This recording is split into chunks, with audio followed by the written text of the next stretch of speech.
durante este fin de semana. Se espera que este fin de semana debiera existir consenso, porque obviamente que continúa intenso el debate entre Grecia y sus acreedores para lograr un acuerdo antes del 30 de junio.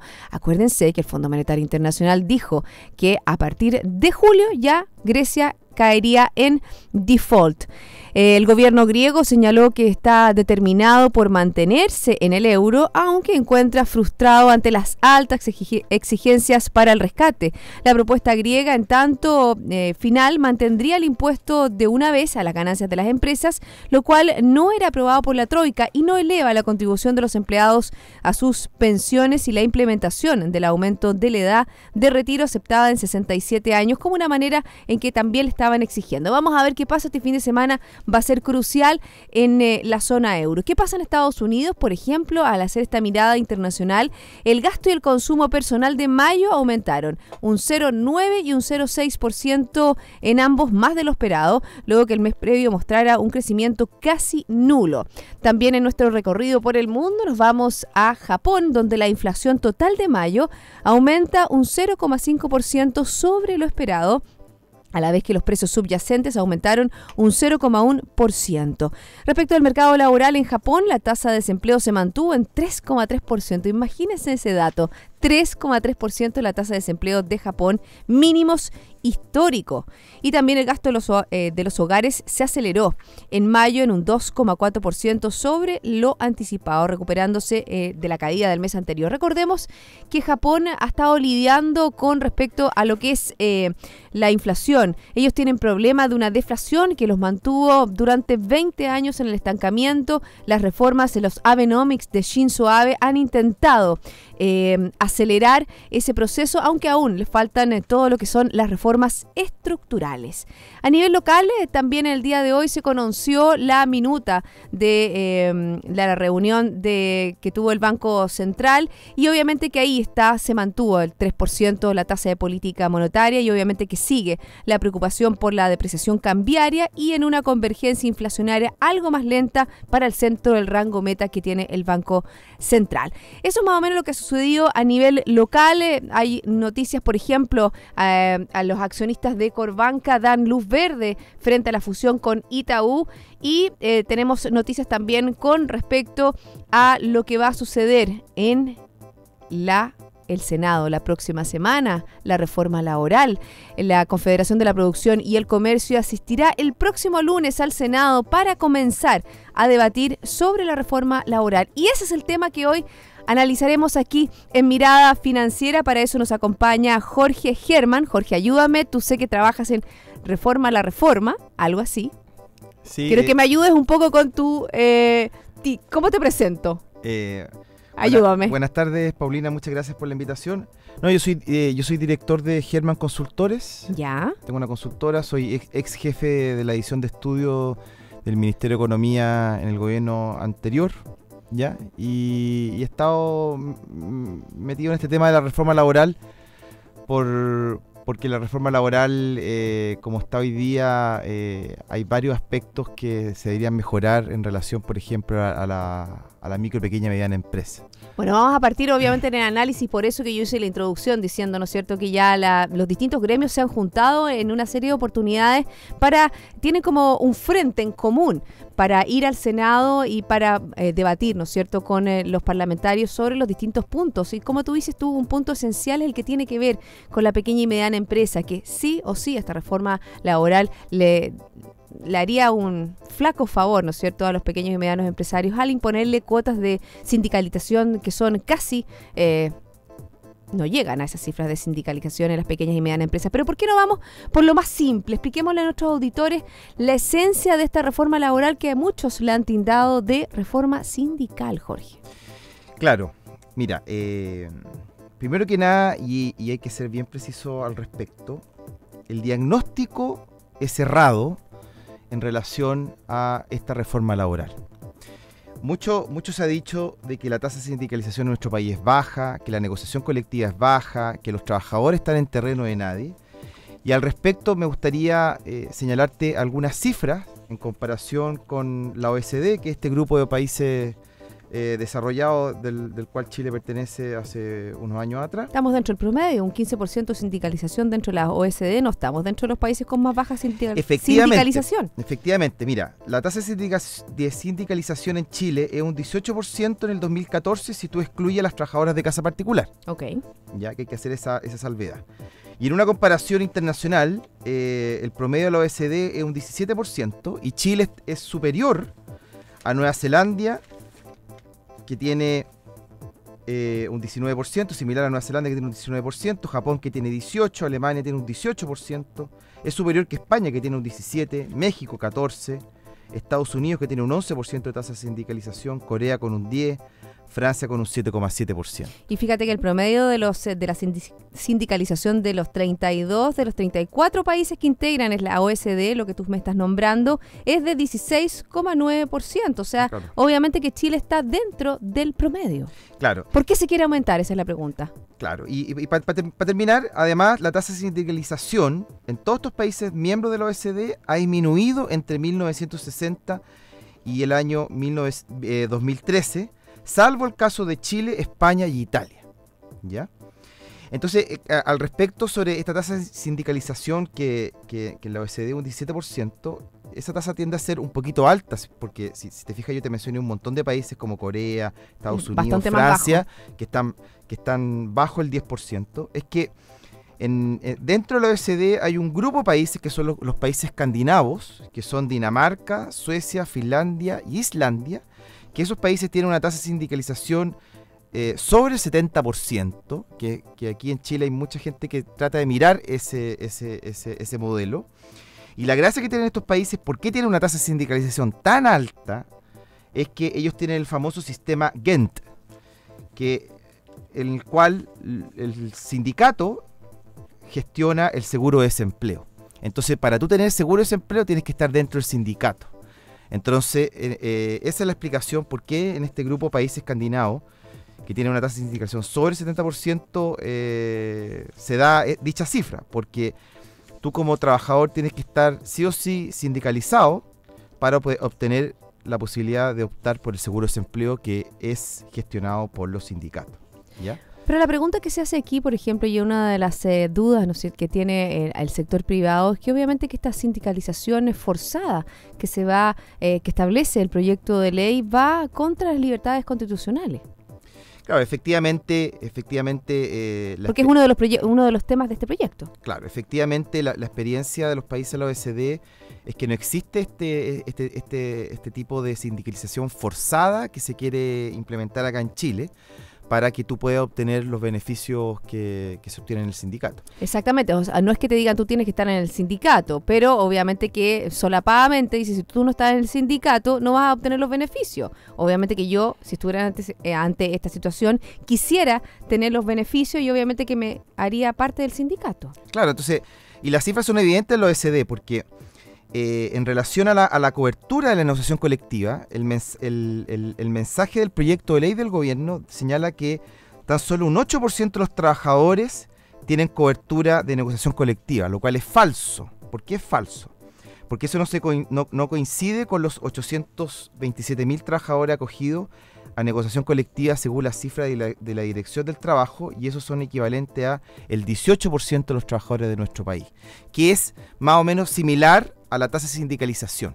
O sea, en general uno ve la cifra de la OECD, que la tasa de negociación colectiva en general es igual o mayor a la tasa de sindicalización. Entonces el proyecto de ley, ahí se equivocaron los técnicos del Ministerio del Trabajo en señalar que tan solo un 8% de los trabajadores, porque eso en la práctica no puede existir, porque ¿cómo puede ser de que hay un 8% de trabajadores que tienen negociación colectiva, pero la tasa de sindicalización es un 18%? No tiene, es ilógico. Bueno, y ahí en esa misma línea, Jorge, las críticas están hablando de que efectivamente que esta ley, que se supone que tendría que ser una ley laboral, que tendría que incluir un marco de elementos que no solo mejoren la relación laboral entre trabajador y empresario, sino que también ayuden a que los trabajadores puedan crecer en los temas tan importantes como es la productividad, para ser un capital humano realmente valorado, que tiene que tener una serie de elementos, una serie de formaciones que son las que necesita nuestro país para dar el salto en materia en materia de desarrollo. Entonces, obviamente, que lo que se critica es que al ser solo centrada el sindicato, están beneficiando solo entre un 10 y a un 18, máximo un 18% de las personas, y no al, estamos hablando de 90%, va a ser más preciso, al 82% de los otros trabajadores que forman parte de la fuerza laboral de nuestro país. Claro, entonces la legislación actual en Chile señala de que el empleador puede extender los beneficios negociados con el sindicato a los trabajadores que no están sindicalizados. Y eso es lo que se quiere quitar. Y eso es lo que se quiere quitar, ¿ya? Pero la experiencia en Europa, en la OECD, te muestra de que es eso lo que tienen estos países, ¿ya? O sea, por ejemplo, en el caso de Francia, tiene un 7,7% de tasa de sindicalización, pero la tasa de negociación colectiva es en torno al 90%. Entonces, ¿qué te indica eso? Te indica que el modelo laboral, las empresas pueden extender los beneficios al resto de los trabajadores que no están sindicalizados.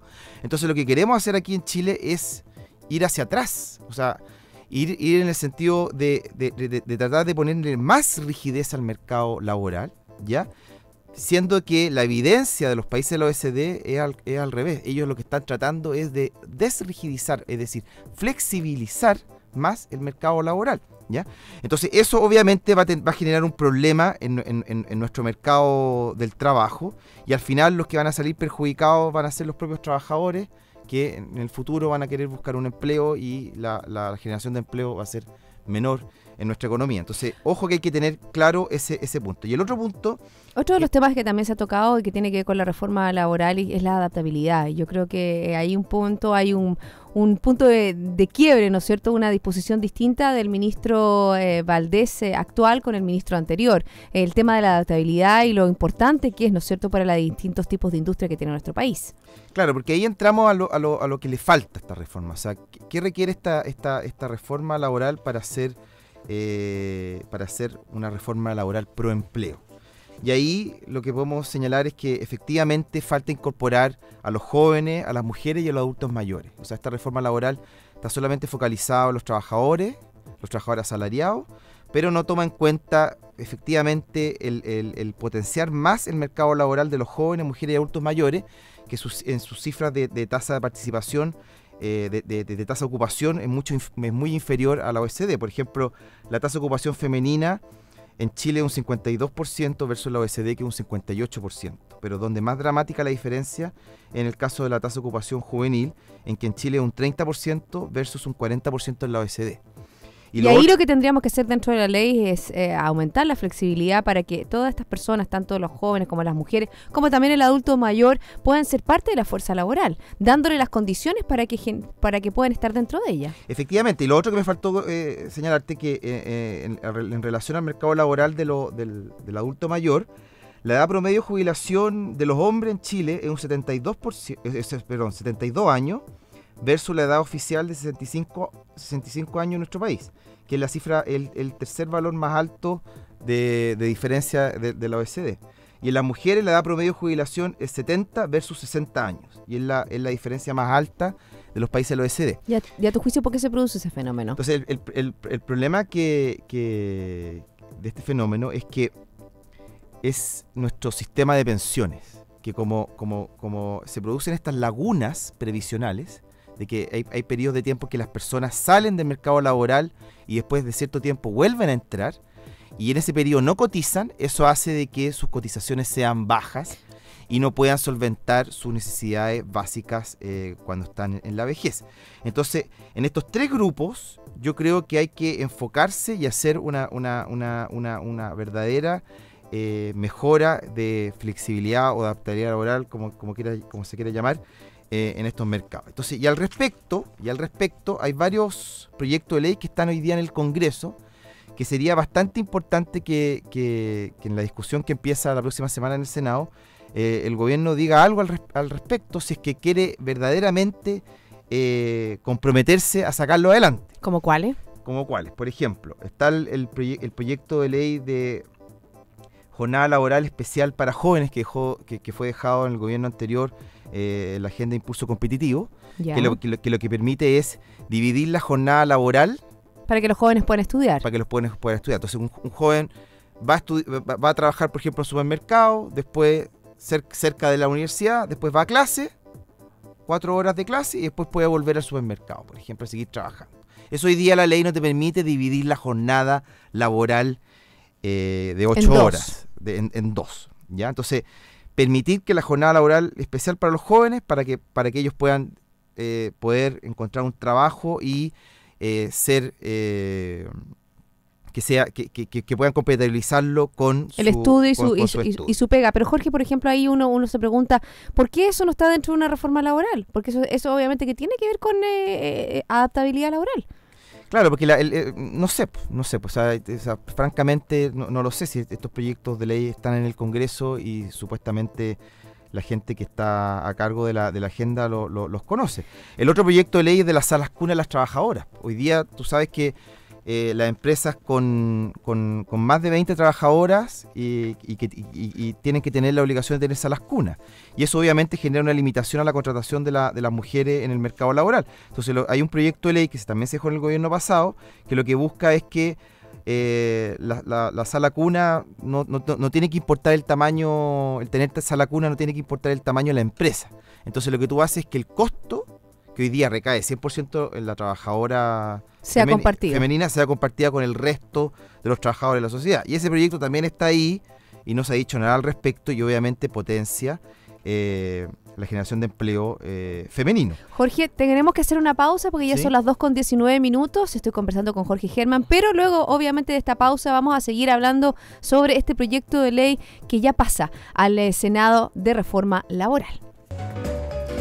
Yo les quiero comentar que BCI Corporate and Investment Banking ofrece soluciones en corretaje de bolsa, Miami Branch, securitizadora, banca privada, sales and trading, finanzas corporativas y asset management a través de un solo ejecutivo de relación. Quédese con nosotros. Luego de una pausa, hay más Mirada Financiera.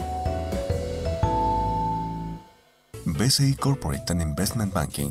Un socio estratégico con un modelo de atención integral único y un banquero de relación que le entregará las mejores soluciones ante desafíos complejos, con ideas innovadoras que aporten valor y una ejecución distintiva en negocios de gran escala. BCI Corporate and Investment Banking. Sentémonos a conversar.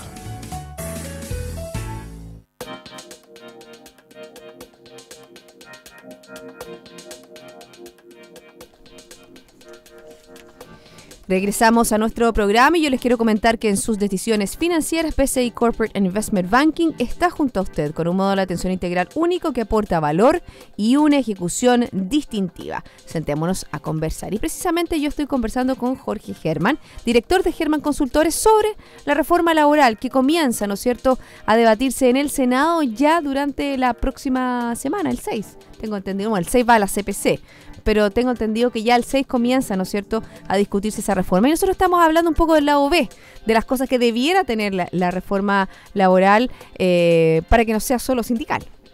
Efectivamente, o sea, hay que incorporar más esta noción de la adaptabilidad laboral. Entonces, por ejemplo, hoy día en el Congreso hay un proyecto de adaptabilidad pactada de jornada laboral del sector turismo. Eso fue el año pasado que se dio, se llegó a un acuerdo con respecto a las jornadas que tenía que tener el turismo, porque te acuerdas que el turismo y los hoteles tienen una jornada totalmente distinta. Ellos cuando se supone que son las jornadas de descanso son cuando ellos ganan más o generan más trabajo. Claro, efectivamente, ese proyecto viene del gobierno anterior de la Agenda de Impulso Competitivo y el gobierno, específicamente el Ministerio de Hacienda, hace una semana atrás lo puso dentro de su cartera de prioridades. Pero lo más raro es que lo pusieron dentro de su cartera de prioridades, pero con fecha del 17 de junio se le retira la urgencia suma en el Congreso. Entonces no entiendo por qué lo ponen en su agenda de prioridades y lo retiran el 16 de junio de la urgencia suma, que está en segundo trámite constitucional y un proyecto bien atractivo sobre adaptabilidad laboral en el sector turismo, y tiene una cosa muy particular, que es que tú puedes dividir la jornada, que es lo que yo vengo pregonando hace mucho tiempo. Y lo comentábamos ahora para los jóvenes. Y también para los adultos mayores, ¿por qué no? También para los adultos mayores. Entonces ¿qué es la gracia que tiene ese proyecto? Es que en el caso de los restaurantes, tú puedes dividir la jornada laboral hasta 4 horas. Entonces, ¿qué es lo que puedes hacer tú? En un sector turístico, donde hay restaurantes, a pocas cuadras o qué sé yo, pocos metros viven los garzones, ¿cierto?, al lado del restaurante. Entonces los garzones lo que hacen es que van a trabajar a la hora del almuerzo llegan, ponte tú que llegan a las 12, se van a las 3, 4 a su casa, de ahí descansan y después vuelven a las 8 y se van, ponte tú que a las 11:30, 12, cuando atiende el restaurante. Entonces eso te permite que tú tengas a un trabajador contratado para ambas jornadas, de la hora del almuerzo y de la noche. Mientras que hoy día tienes que contratar a 2 trabajadores para poder suplir la jornada de la hora del almuerzo y de la noche. Fíjate y ese que... proyecto, perdona, y lo lamentable es que ese proyecto, el gobierno le retiró la urgencia suma el 17 de junio y supuestamente está dentro de los proyectos importantes para el Ministerio de Hacienda. Fíjate que otro de los elementos que tiene que ver, ¿no es cierto?, con una forma distinta de trabajar. Estamos viviendo en un mundo digital y la verdad que a mí me llama la atención que no existan condiciones para que pueda desarrollarse ese tipo de trabajo, el teletrabajo, un trabajo en el cual obviamente que las personas pueden hacerlo en su propio hogar. O sea, ya el concepto de estar calentando asiento en algunas industrias ya no es eficiente. Es mucho más dinámico, a lo mejor ahorra costos que una persona pueda hacer un trabajo directamente en torno a formar a líderes y en capacitar a líderes en respecto a ese tema. Claro, efectivamente, también en el gobierno anterior se dejó un proyecto de ley sobre teletrabajo y eso también es muy importante porque ese proyecto lo que hace es regular y hacer más fácil el funcionamiento del teletrabajo, porque hoy día el Código del Trabajo no dice nada al respecto. Entonces muchas veces las empresas se ven enfrentadas a disyuntivas, a incertidumbres, si es que lo que estaré haciendo yo con respecto al teletrabajo estará bien, no estará impactando negativamente al trabajador en el cumplimiento del Código del Trabajo. Entonces ese proyecto de ley de teletrabajo cierne las reglas claras de cómo tiene que ser el funcionamiento del teletrabajo, que hoy día es súper importante para fomentar el empleo femenino y el empleo de los adultos mayores y también los jóvenes, ¿por qué no? Fíjate, también ahí hay un proyecto de ley que está en el Congreso. Y por último, otro tema que es importante es la capacitación, ¿ya? Hoy día todos sabemos y en el gobierno anterior se hizo una comisión, que fue la Comisión Larrañaga, una comisión transversal, que señalaron de que efectivamente el sistema de capacitación en nuestro país era ineficaz y no se dirigía a quienes efectivamente lo necesitaban. Y además no se daban las herramientas que se necesitan para lo que es la globalización y el mundo digital. O sea, hay que decirlo. O sea, los elementos que necesita un trabajador hoy son totalmente distintos a lo que necesitaba hace 20 años. Y un poco se estaba repitiendo el mismo modelo. Efectivamente. Entonces, hoy día a finales del gobierno pasado se ingresó con un proyecto de ley que mejora el sistema de capacitación del CENSE, el Servicio Nacional de Capacitación, basado en crear una nueva institucionalidad sobre los consejos de competencias laborales, lo que comúnmente se denomina los Skin Councils, que es muy conocido internacionalmente, que lo que busca es que los gremios sean quienes determinen cuáles son las necesidades por los cuales el Estado debe financiar la capacitación. Hoy día está muy desligado las necesidades de la empresa con el desarrollo de los cursos que el CENSE va a capacitar. Entonces, es decir, ¿es el CENSE o es decir, es el Estado el que analiza y dice, ya, vamos a hacer este curso, este otro curso? No hay una relación entre los requerimientos que puedan tener, ¿no es cierto?, las empresas con el Estado. Claro, muchas veces se desliga esa relación de las necesidades de la empresa con lo que efectivamente el CENSE va a hacer con su programa de capacitación. Entonces, ¿y qué rol juegan las universidades en esto? Déjate terminar. Entonces, es bien importante avanzar en este modelo de los consejos de competencia que ha sido muy desarrollado en Alemania, en Australia, en Nueva Zelanda y que han dado buenos frutos. Ya hay algunos consejos de competencia que han estado funcionando y que han sido exitosos, como el Consejo de Competencia del Vino. También en la minería hay un consejo de competencia que al final lo que te muestra es que el sector productivo toma las riendas de para dónde tiene que ir la capacitación. Que para allá tiene que ir el modelo, no que el Estado tenga que ver dónde mejor capacitarse, ¿te fijas, no? Hablando en general, porque eso nos quedan pocos minutos del programa y me gustaría hacer como una apreciación general, porque hemos visto lo que debiera tener la reforma. A ver, a tu juicio, Jorge, esta reforma laboral ¿qué debía, o sea, bueno, es importante hacerla? ¿Qué es lo más importante que hay que mejorar?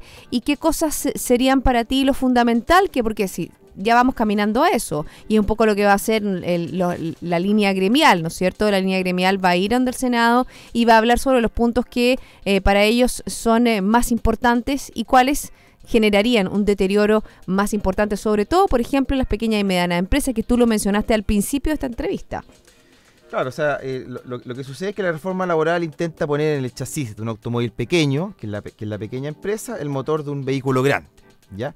Y básicamente lo que sucede es que hay un tema que es bastante complejo, que es la negociación interempresa. Ahí es complicado de que se genere la negociación interempresa en la pequeña y mediana empresa, porque por construcción es bastante... O sea, el poder de negociación que tiene una gran empresa es totalmente distinta a una pequeña empresa. Claro, entonces por construcción es bastante complicado que una pyme tenga sindicato, ¿ya? Y en general los datos de la Dirección del Trabajo muestran de que la cantidad, o sea, las empresas con sindicatos se concentran en las empresas grandes porque tienen una mayor cantidad de trabajadores, no así en la micro, pequeña y mediana empresa. Entonces, si tú incorporas esta normativa de la negociación a través de sindicato interempresa, en el sentido de que si una pyme no tiene sindicato, hay una empresa grande que sí tiene sindicato, y los sindicatos quieran negociar en un sector en particular, puede llevar a que las condiciones de una gran empresa en esta negociación interempresa no sean las más aceptadas para una microempresa, porque su realidad es muy distinta. ¿Qué otra cosa?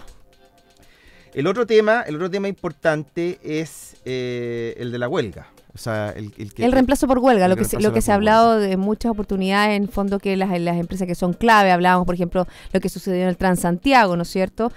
Cuando fue la huelga, lo que generó en la mayor cantidad, las personas más vulnerables de nuestro país. ¿Qué pasaría con una huelga en el metro? ¿Qué pasó, por ejemplo, con la huelga, ¿no es cierto?, de Prosegur, con el traslado de los valores del dinero, que también generó una complicación cuando, por ejemplo, venía, el feriado del 21 de mayo. Claro, entonces el prohibir el reemplazo en huelga solo para este concepto de los servicios mínimos, el inconveniente que tiene la microempresa es que, ya, imagínate una pequeña empresa que tiene un sindicato, se van a huelga, ¿con quién los va a reemplazar?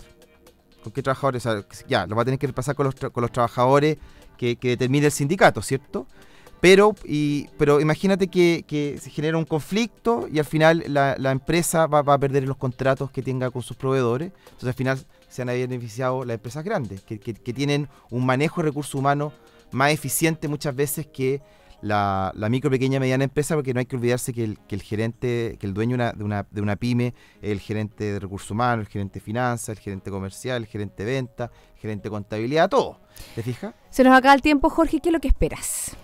Mira, yo lo que espero es que en la Comisión de Trabajo el gobierno se abra a hacer un acuerdo sobre generar un mayor amplitud de este concepto de la adaptabilidad laboral. O sea, que haya un acuerdo concreto, que el gobierno se comprometa a sacar en adelante todos estos proyectos de ley que yo te mencioné: adaptabilidad laboral en el sector turismo.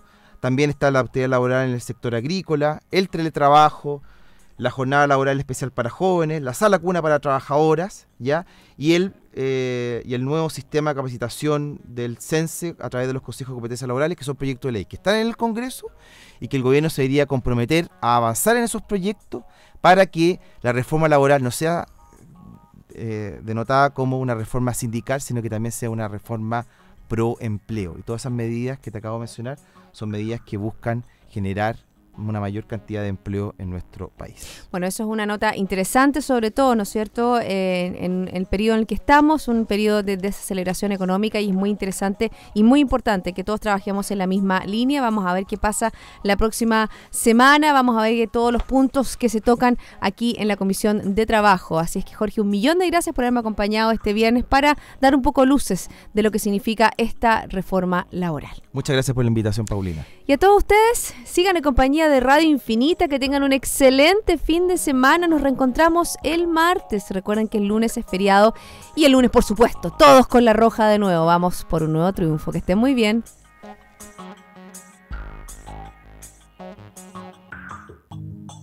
Radio Infinita, idioma universal. con el auspicio de BCI Corporate and Investment Banking, presentaron Mirada Financiera.